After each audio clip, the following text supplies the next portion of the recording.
bueno, continuamos con los trabajos del día de hoy. Eh, Hoy me toca hablar de prácticamente una reflexión. De hecho, inicialmente yo iba a dar una tercera plática de lo que habíamos visto de lecturas de Subaru sobre el Bhagavad Gita, donde iban a venir muchos temas, donde nos iba a hablar más de Parabrahman, de Logos, pero después llegó un punto como de reflexión y llegué a la conclusión de que tal vez todo eso no nos sirve o no nos sirve ahorita. Este, bueno, en el estudio teosófico, algo que llega a pasar es que uno se mete en conceptos y más conceptos y más conceptos y a veces uno poco se da el tiempo de reflexionar. Número uno, lo que estoy estudiando me suena, puedo corroborar que estas verdades son verdades. Tengo, ese es punto uno. Punto dos, ok, conozco algunas verdades de la teosofía, pero las he practicado.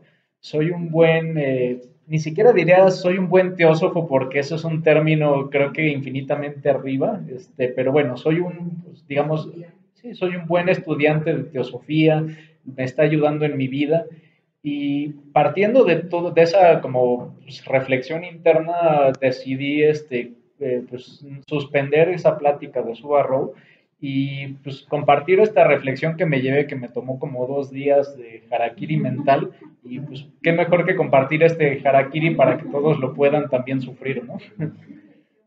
Entonces, bueno, ahorita prácticamente vamos a platicar de prácticamente qué es ser un miembro de la sociedad teosófica, cuáles son los principios que nos rigen, cuáles son, como en toda sociedad, pues hay, digamos, derechos y se podría decir obligaciones, ¿no? Entonces, bueno, ¿qué es lo que nosotros buscamos obtener de este estudio de la sociedad y a su vez, pues, qué es lo que se espera? No diría qué es lo que espera la sociedad de nosotros, sino qué espera la humanidad o el mundo de nosotros, ¿no? Entonces, bueno, partiendo de este aire de reflexión, pues quería comenzar con lo que probablemente ya todos conocemos, ¿no? Los tres objetivos de la sociedad teosófica. Igual, si los podemos leer rápidamente, pues el primero es formar un núcleo de la fraternidad universal, de la humanidad sin distinción de raza, credo, casta o color. Este punto es importante porque si lo ven, no nos habla de solo ser fraternos y que todos seamos hermanos, nos habla de formar un núcleo. En el momento en el que se habla de formar un núcleo, debemos entender que nosotros de algún modo podemos ser guía o ejemplo para como núcleo de la gente que igual no es miembro de la sociedad teosófica, ¿no? Entonces, algo padre que reflexionar es que uno pues debiera buscar trabajar en su persona para también pues ser parte de ese núcleo que sirva de inspiración pues, para los que no sean miembros para el mundo, ¿no? De hecho, sobre este primer objetivo, pues la mayoría de los estudiosos de miembros importantes de la sociedad teosófica coinciden en que de los tres, este es el más importante. De nada sirve que nos llenemos de conocimientos, de nada sirve que hayamos estudiado la naturaleza si al final no llegamos como que a la parte más profunda de esto, que es que todos somos uno, ¿no? Que al final, pues todo eso es el inicio, eso es la parte de lo que detona todo lo que conocemos como existencia, y bien se dice que habremos de regresar a la unidad, ¿no? Entonces, pues bueno, la fraternidad es un tema bien importante. El segundo punto es fomentar el estudio comparativo de las religiones, filosofías y ciencias. Esta parte es importante, estudio comparativo. Hay un error, digo, todos lo conocerán, que se ha presentado en nuestra historia. No quiero mencionar religiones concretas, pero catolicismo, donde hay estudios que son los estudios teológicos, ¿no? La gente que va a hacer una carrera de sacerdocio o a ciertos tipos de historiadores entran a una carrera de teología. ¿Y qué se les enseña en las carreras de teología? Se les enseña a sí conocer las otras religiones, pero solo como para mostrar cómo son imperfecciones de la religión principal, que es la católica, ¿no?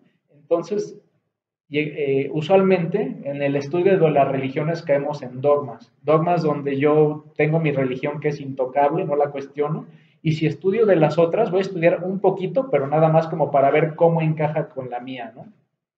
Este es un punto importante porque este error que se comete comúnmente en teología, nosotros como teósofos también podemos, como estudiantes de teosofía, podemos caer en él. Díganme si no es cierto que luego nos pasa de que queremos decir, es que este tema de la cábala se asocia, es lo mismo que estudiamos en teosofía en tal aspecto, ¿no? Sí, el karma del hinduismo viene de nosotros ya también lo teníamos en nuestro estudio teosófico. Y el Padre, el Hijo y el Espíritu Santo también forma parte de la nuestra, porque la nuestra es el set de conocimientos madre de donde todo fluye, ¿no? Se dice. Si cometemos eso que para mí es un error, caeríamos en el mismo error del cristianismo, que es no darle el mismo respeto y objetividad a todas las religiones y querer hacerlas menos o hacerlas embonar a nuestro credo, ¿no?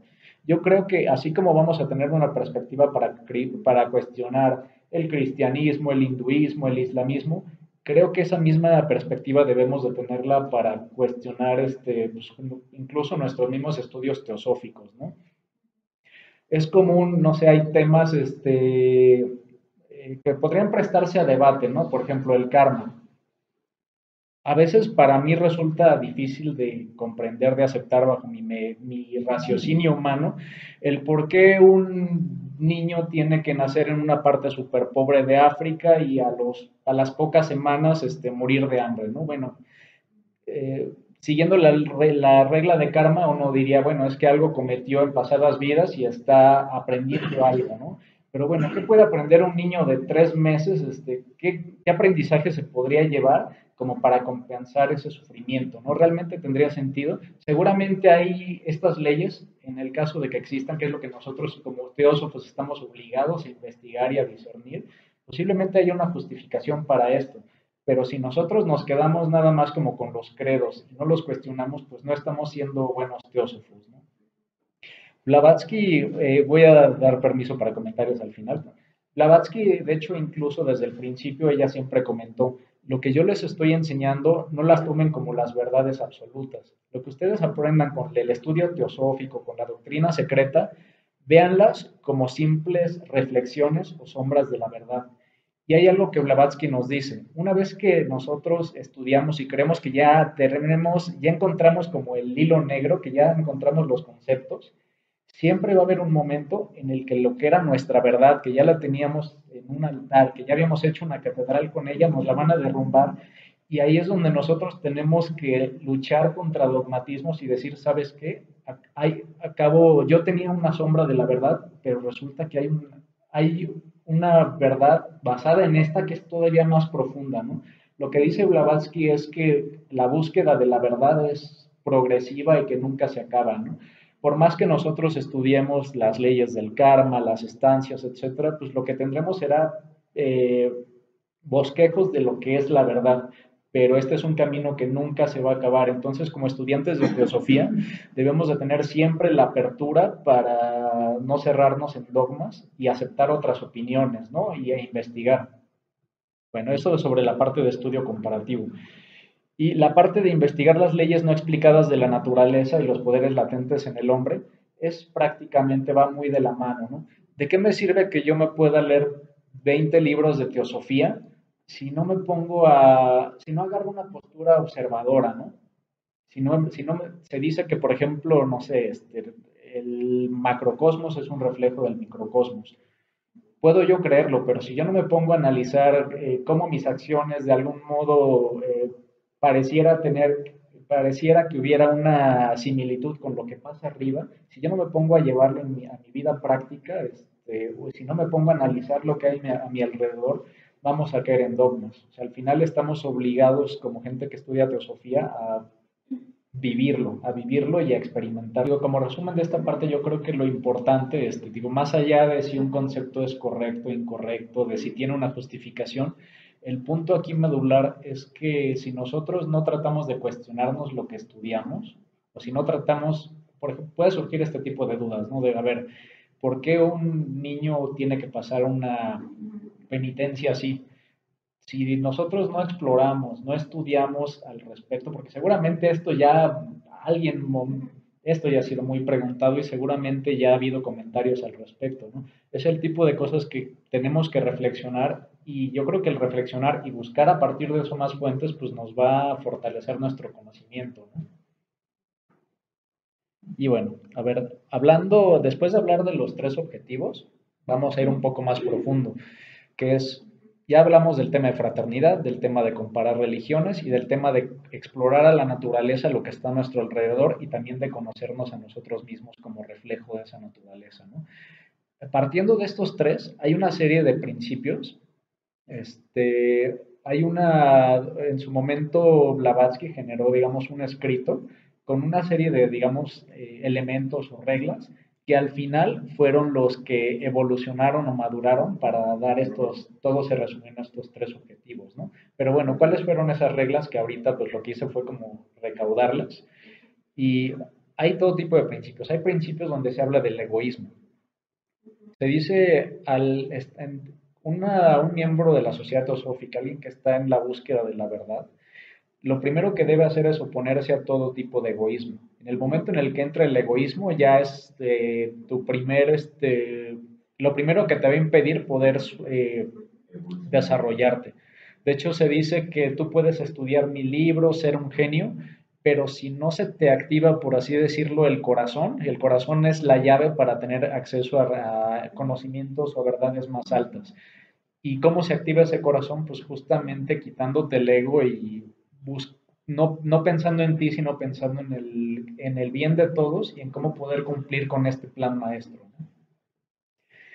Bueno, otro punto que dice, y esto es bien importante, dice, no esperes con orgullo que tu trabajo sea apreciado y reconocido por los demás. O sea, tú puedes llegar y probablemente haber hecho una super investigación, etcétera, y tal vez a la hora de presentarla o a la hora de ayudar a un grupo de personas, puede que o no hayan percibido los mensajes que tú intentaste dar, o puede ser que ayudaste a un grupo y el grupo pues ni las gracias te dio, pero lo importante es que tú no tienes que esperar un fruto de esas acciones que realizas. Tú debes tener como una mentalidad de pues yo estoy cumpliendo con mi deber, yo sé que al hacer esto se está generando una semilla, esa semilla tal vez yo igual no estaré en vida para verla, pero confío en que va a germinar algún día, ¿no? Cuando Blavatsky generó, vaya, pues, toda su obra, ella misma dijo que ella no esperaba que su obra fuera valorada ni comprendida en su siglo, ¿no? Ella ya visualizaba que pues no iba a tener ningún tipo como de reconocimiento en ese momento, ¿no? Y de hecho, en efecto, al principio la sociedad teosófica, pues no era, cuando estuvo Blavatsky, no tenía el tamaño que logró tener cuando se desempeñó después Annie Besant, con apoyo de Leadbeater, ¿no? En la obra de Blavatsky, realmente Blavatsky no la terminó de ver florecer y ella lo sabía. Y ese es el tipo de mentalidad que debemos de tener. Yo voy a hacer algo, pero sin esperar un reconocimiento y sabiendo que esa semilla, pues tal vez a mí no me tocará verla, ¿no? Hay autores de todo tipo, hay filósofos como Spinoza, que su obra fue reconocida y fueron valorados realmente muchos años después de muertos. Entonces, ese es un punto, ¿no? No esperar que se nos va a reconocer, pero saber que lo hacemos con una razón importante. En este punto, pues tenemos que buscar comunión y comunicación solamente con el Dios dentro de tu propia alma. La recompensa y el reconocimiento están en ti mismo y son inseparables de ti. Esto es lo que comentamos. Tú no necesitas que nadie te valore o te diga, wow, qué inteligente eres o qué altruista eres. El reconocimiento está en ti mismo. Lo que mencionaba, no esperes ver el fruto de tu trabajo. Nuestra esperanza es confiar en que eso va a servir, pero no necesariamente nos llegará a tocar verlo, ¿no? No comparar los méritos propios con los de los demás. Esto también es bien importante. Como miembros de la sociedad teosófica, pues habrá quienes tengan más estudios que otros, quienes tengan un tipo de preparación diferente, y se presta a comparaciones, ¿no? Y a veces pueden haber temas de, oye, es que ¿por qué si yo hice todo un estudio de 20 páginas, ¿por qué Perenganito no participa, ¿no? ¿O por qué no colabora? Nuestra responsabilidad es sobre nosotros mismos. Lo que ocurra con el resto de nuestros hermanos es su responsabilidad y es también de acuerdo pues, a las experiencias que ellos están viviendo, ¿no? No tenemos que querer vernos reflejados en ellos o ellos en nosotros. Pasando de los principios de egoísmo, hablamos ahora de la parte de fraternidad, que es la consecuencia obvia, ¿no? Se busca, en la sociedad teosófica se dice que debiéramos de ser un solo espíritu de unidad y armonía a pesar de la diversidad de credos. Esto es, yo puedo ser súper católico, yo puedo ser, creer en el islamismo, etcétera, y toda opinión es igualmente válida y reconocida, ¿no? Todos tenemos mucho que aportar. Bueno, en el siguiente punto, ayuda mutua en la búsqueda de las verdades en todo campo moral y físico e incluso en la vida diaria. Este es un tema importante. Hace poco platiqué con un hermano de la Sociedad Teosófica, que está ahí en Guadalajara, y él comentó algo clave, que me hizo mucho sentido, que dice, me preocupa que nosotros nos dedicamos solo a enseñar conceptos y conceptos, pero luego nos preocupamos de la parte humana, ¿no? Hace unos días un hermano pasó una muy mala situación y yo, aunque tal vez no tenía pues, todo el contexto, sentía la necesidad de ayudarlo, ¿no? Y eso es muy aparte de lo que estudiamos aquí y de los conceptos teosóficos, ¿no? Ese tema de ayudar a otros en la vida diaria, que por eso lo subrayamos, es también importante, ¿no? Obviamente ayudamos en la medida de nuestras posibilidades, y, ¿cómo decirlo? Si tenemos un hermano que está pasando por una situación difícil, tal vez igual yo no tuve estudios de 5 años de, no sé, psicología, etcétera, y tal vez no estoy capacitado para darle un consejo súper profesional, pero si yo puedo compartirle una experiencia que yo viví y que a él le ayude, es súper válido y pues estamos fomentando este tema de hermandad que va más allá del estudio y de los conceptos, ¿no? Bueno, el siguiente punto, cualquiera, de hecho esto es para remarcar, esto lo mencionaba Blavatsky, dice, cualquiera que diese un vaso de agua fría a un pequeño en su nombre, o sea, en el nombre de la filosofía de esta alma universal, tendrá una mayor recompensa que todos los escribas, eruditos y fariseos. Esto se me hizo muy parecido a algún discurso de Jesucristo donde decía, tú podrás saber toda la ley, podrás ser un experto, conocerlo al derecho y al revés, pero si no practicaste el amor por los demás, pues de nada sirve, o sea, son frutos que marchitan. El siguiente punto es, la teosofía enseña para empezar el cultivo, la enseñanza y el refinamiento mutuo antes que el cultivo y la enseñanza de sí mismo. El cultivo de sí mismo es para yogis aislados. La sociedad, bueno, el estudio teosófico no favorece a la gente que dice, no, es que yo voy a crecer espiritualmente y a mí me valen los demás, yo me voy a aislar, me voy a ir a mi montaña y me voy a iluminar, ¿no? El estudio teosófico es diferente, porque lo que te dice es, mientras tú vayas estudiando, comparte, y así como tú compartes, van a haber otros miembros que también tienen muchas experiencias que dar y te van a enriquecer a ti, ¿no? Entonces, este es un camino que transitamos de la mano, no es un camino aislado. El otro punto que mencionábamos, no sean muy severos respecto a los méritos y deméritos de uno que busque admisión entre sus filas, ya que la verdad acerca del estado real del hombre interior solamente puede ser conocida por karma y solo puede ser tratado con justicia por esa ley que todo lo ve.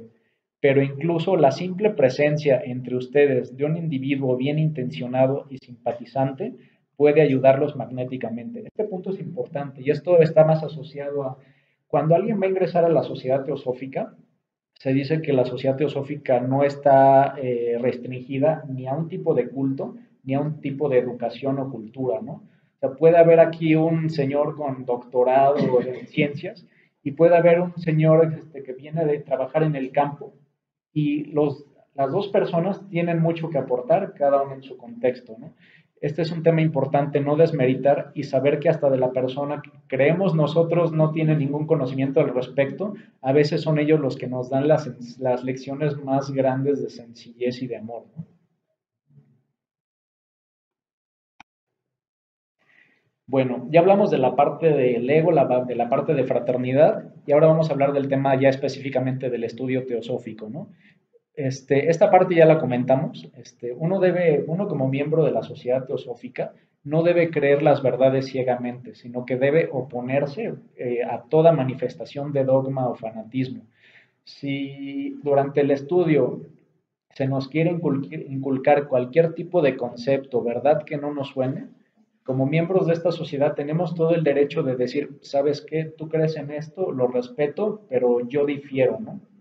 Y eso yo difiero tal vez después te va a llevar a investigar y puede que coincidas o no, pero sí es nuestra responsabilidad no aceptar las verdades nada más porque sí, si no estaríamos cometiendo los errores de antaño de otras religiones. Aquí dice, la verdad debe buscarse por el estudio, o sea, sí nos toca machetear, la reflexión, de nada nos sirve acabarnos miles de libros si no nos tomamos a veces 30 minutos en el día para reflexionar sobre nuestro día, sobre cómo esto me ha servido, la pureza de vida, que es esto acuñado del tema de quitarte el egoísmo y ser fraterno, y la devoción hacia ideales elevados. Como mencionamos, el que busca la espiritualidad debe poner el ego en un cajón y más bien buscar el... Hay algo que no sé cómo decirlo, creo que el corazón te grita a veces lo que tienes que hacer y a veces tienes no que cuestionarlo y simplemente actuar, ¿no?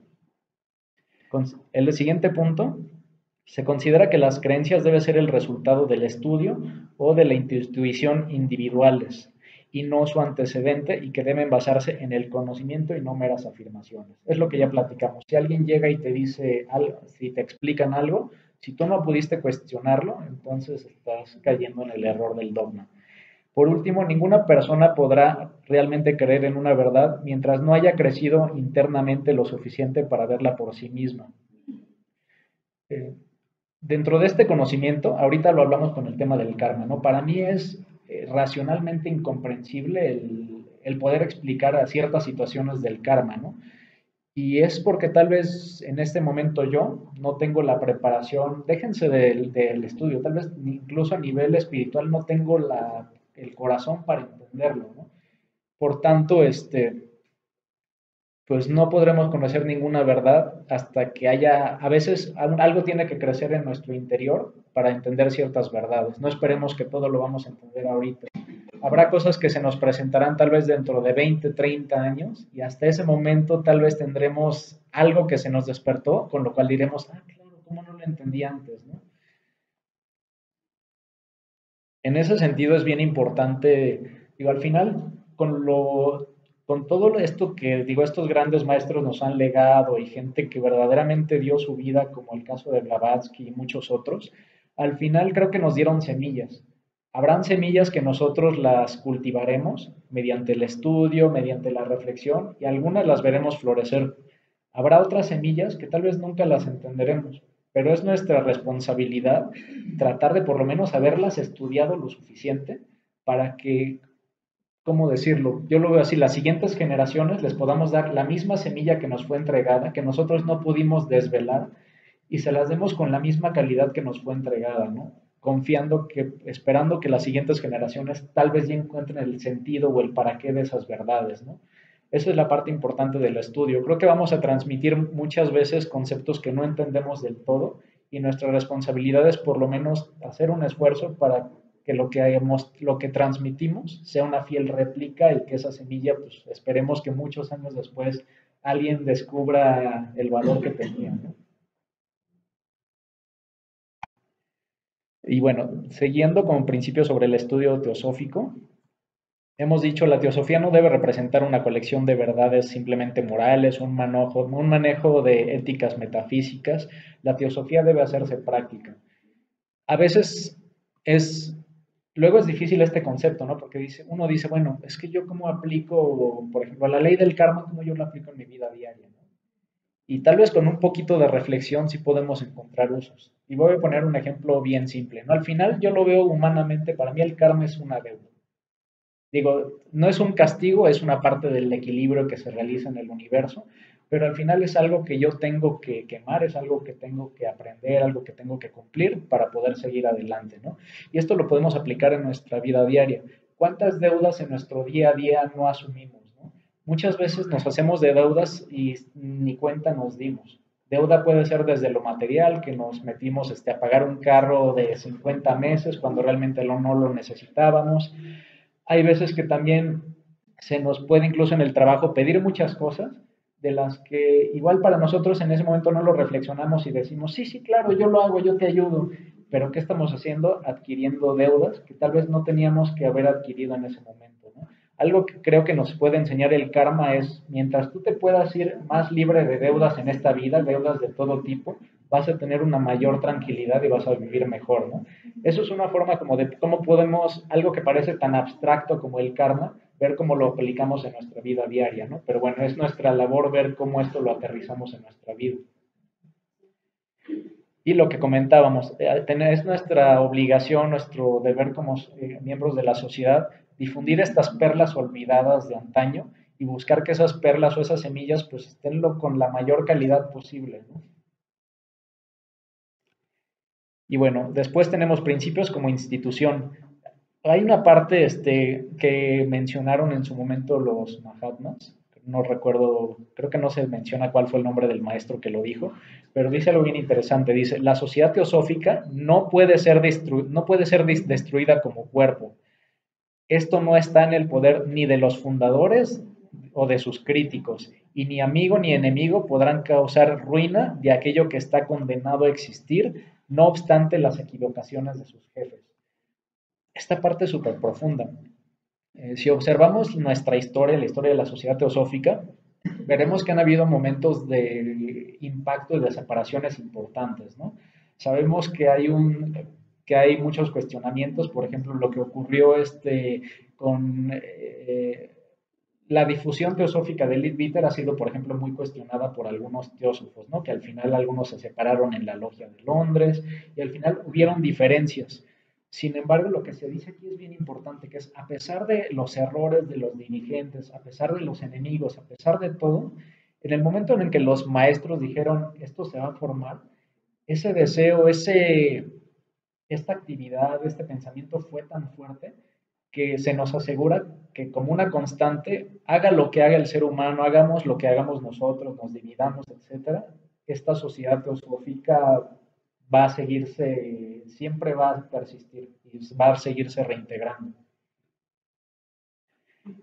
Y bueno, pues aquí en este sentido confiamos que así como hay momentos de mucha separación, pues que también puedan venir momentos de mucha unión, ¿no? Y que miembros que tienen pensamientos diferentes que pueden ser súper válidos, pues que de igual modo podamos encontrar ese consenso e ir en una misma vía como sociedad teosófica, ¿no? Y no estar esparcidos. Otro punto importante que se menciona es, primero es la teosofía y después es la organización. Este, este punto creo que también a los que hemos estado un poquito ya más metidos en temas administrativos, a veces de repente nos ocurre de, ay, qué padre, es que ya van a ingresar 3 personas más a la sociedad teosófica, vamos a hacer más, wow, en nuestra página de Facebook ya tuvimos 15 likes, ¿no? Y ahí te estás, obviamente uno siente gusto de ver que esto es como una semilla que va creciendo, va germinando, pero algo que nos dicen aquí bien importante es no perder los pies en la tierra, ¿no?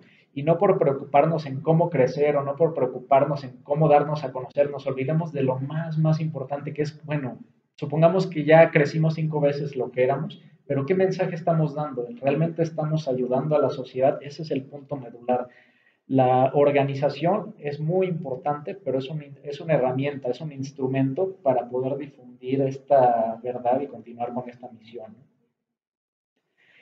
Y bueno, el último punto dice, sus seguidores, primero que nada, tienen que poner el ejemplo de una moralidad firmemente delineada y firmemente aplicada, antes que puedan obtener derecho a señalar. A veces es muy fácil criticar al hermano de al lado, criticar al que expone, pero uno a veces también debe cuestionarse, bueno, yo realmente me he puesto a investigar, tengo la preparación, he tenido el compromiso suficiente para ponerme en la posición de cuestionar a un hermano. Si no es así, pues tal vez debiera de abstenerme, ¿no? Más principios como institución. La teosofía tiene que combatir la intolerancia, el prejuicio, la ignorancia y el egoísmo, escondidos bajo la capa de la hipocresía. Debe hacer esto sin miedo o vacilación, sin temer reprobación o condenación alguna. Voy a seguir. La teosofía, a través de su portavoz, que es la propia sociedad, no como persona, sino como sociedad, tenemos que decir la verdad y, aunque a veces nos duela, encarar de frente la mentira, ¿no? Aquí se dice alguna frase que como que brinca, te dicen, como estudiante de teosofía, como miembro de la sociedad teosófica, a veces estaremos obligados a enfrentar al tigre en su guarida. ¿Qué es enfrentar al tigre en su guarida? Puede que estemos en un foro donde tal vez para el foro en el que estemos todo lo que digamos es una sandez, es una locura.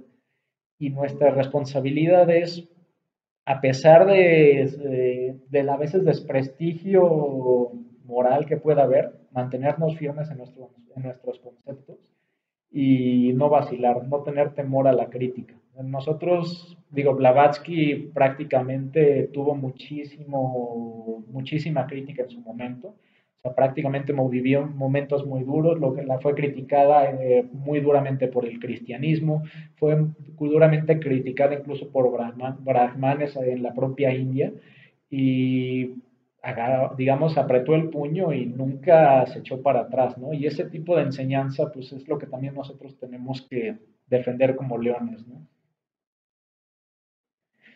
Y bueno, ¿cuáles son los medios para defender estas verdades? Pues obviamente los medios, pues es en las conferencias que demos, pues nosotros debemos de no intimidarnos cuando seamos criticados. Estamos obviamente siempre dispuestos a escuchar, pero no a permitir que lo que sabemos que es mentira se quiera sobreponer como una verdad, ¿no? Y bueno, un medio son las conferencias y otro también las revistas y publicaciones, pues son los elementos que nosotros tenemos para difundir esta verdad y enfrentar a la mentira, ¿no? Ahora, hay dos términos que comúnmente se escuchan, que es uno es el de teósofo y otro es el de miembro de la sociedad teosófica. A veces uno podría pensar que son lo mismo, pero bueno, no son lo mismo. Y aquí ponemos algunas de las principales diferencias, ¿no? ¿Qué es un miembro de la sociedad teosófica? ¿Quién es un miembro? De entrada, un miembro, pues somos todos nosotros, ¿no? Desde que tuvimos una espinita de buscar algo que tal vez no entendíamos y que nos llevó aquí, y que tenemos el interés de estudiar, de poner de nuestra parte y que tenemos el interés de ser fraternos, con eso nosotros ya somos miembros de la sociedad teosófica. En este caso somos gente dispuesta a estudiar estas verdades, somos tolerantes con nuestros hermanos, tenemos aspiraciones elevadas, que es lo que nos lleva aquí. Aquí no nos interesa hacernos ricos, no nos interesa el poder. Hay algo que tal vez no, al menos yo no termino de entender, pero por algo estoy aquí y me mueve, ¿no? Creo que es una aspiración elevada. Trabajamos perseverantemente para aprender. El estudio es algo que aquí nunca se va a acabar. Y colaboramos en la difusión de las verdades. Un miembro de la sociedad teosófica no se queda lo que estudia para sí mismo, sino que lo comparte. Eso es lo que se buscaría, como el ethos de todos nosotros como miembros de la sociedad teosófica. Ahora viene otro concepto que es el teósofo. El teósofo es la persona, podemos interpretarlo así, que está totalmente convencida de que este es el camino, que ya no le interesa su ego y que realmente lo que está buscando es ayudar a la humanidad con todas sus fuerzas y con todo su tiempo. Partiendo de esto, pues ¿cuál es la diferencia entre un teósofo y un miembro de la sociedad teosófica, ¿no? Un miembro de la sociedad teosófica usualmente estudiamos conceptos. Un teósofo se esfuerza realmente por aplicar esos conceptos en su día a día para el beneficio de la humanidad.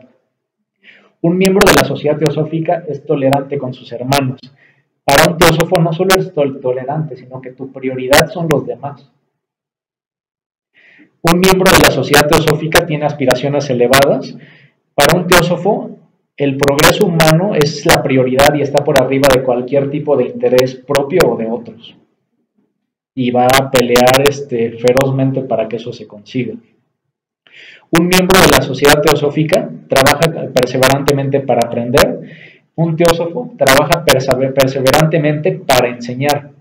Y es un punto en el que ya no estás para ti mismo. Tú ya tienes suficiente para dar y ellos se enfocan en transmitir más que en aprender. un miembro de la sociedad teosófica colabora en la difusión de las verdades, el teósofo enfrenta la mentira a pesar de las consecuencias. Esto es lo que habíamos platicado. Este tema de enfrentar la mentira nos implica, para los que busquen este camino, es muchísimo valor y estar dispuestos a todo, o sea, a perder cualquier tipo de bien. Y un teósofo no habla por su persona, se habla como miembro como parte de un todo. Un verdadero teósofo nunca va a decir yo opino, es esto, va a decir la sociedad o la teosofía, esta es la verdad que se tiene que enseñar y nunca habla en términos propios.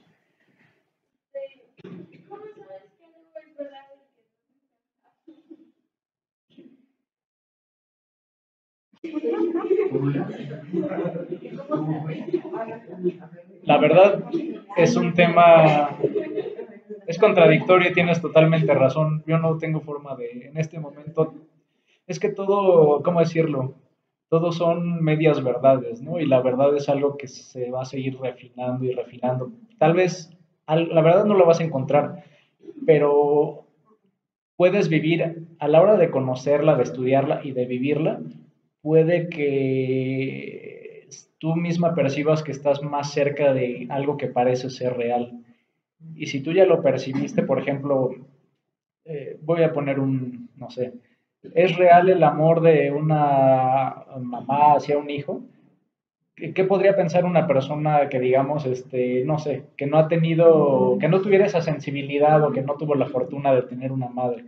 Podría decir, no, pues, es mentira. Pero tú como mamá que ya o sea, no te lo han platicado, sino que tú lo viviste en carne propia, hay algo que te empuja a decir, no, es que este amor es real. Y creo que eso es lo que podría ser la defensa de la verdad, pero tienes razón, sí, es difícil, o sea, es como hablar de sombras, es una corazonada. El tema de la verdad es bien curioso porque vamos como que construyendo una catedral grandísima, muy bella, y ¿qué creen? Va a haber un momento donde nos van a dar así un martillo, ¿y qué crees? Destrúyela y otra vez desde los cimientos, ¿no? Creo que así de triste a veces de fuerte es el término de la verdad. Listo, pues terminamos la sesión. Muchas gracias a todos.